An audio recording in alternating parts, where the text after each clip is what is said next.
Star. நம்ம ப்ரோக்ராமோட super star யாரு? கோபால்.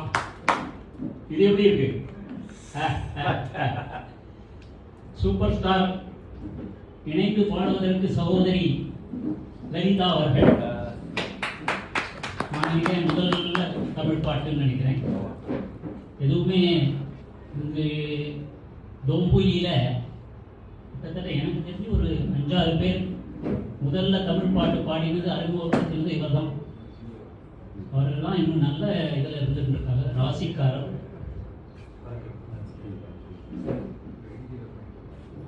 பிரியா என்ற திரைப்படத்திலிருந்து சூப்பர் ஸ்டார் ரஜினிகாந்துக்காக யேசுதாஸ் அவர்கள் பாடிய பாடல் ஜானகியுடன் இணைந்து பாடியிருப்பார். இளையராஜாவோட இசை, அது ஒரு ரொம்ப இம்பார்ட்டன்ட். இந்த பாடல் ஃபர்ஸ்ட் ஸ்டீரியோஃபோனிக் ரெக்கார்ட் பண்ணது லண்டனில் போய் ரெக்கார்ட் பண்ணிட்டு வந்தார். நிறைய ப்ராப்ளம்ஸ் இருந்தது. அதுக்கு ஹெல்ப் பண்ணவர் யேசுதாஸ் அவர்கள். அவருடைய இன்ஸ்ட்ருமெண்ட்ஸ்லாம் இம்போர்ட் ஆகி வந்திருக்கு. பரணி ஸ்டூடியோன்னு நினைக்கிறேன். அந்த ஸ்டூடியோவில் எல்லாம் இருந்தது. இதை எக்ஸ்பெரிமெண்ட் பண்ணாங்க. அது நீங்கள் யூஸ் பண்ணிக்கோங்கன்னு யேசுதாஸ் கொடுத்தார் அவர்களுக்கு இந்த பாட்டு. அதில் தேங்க்யூ சார்.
ராகமும் ஒன்று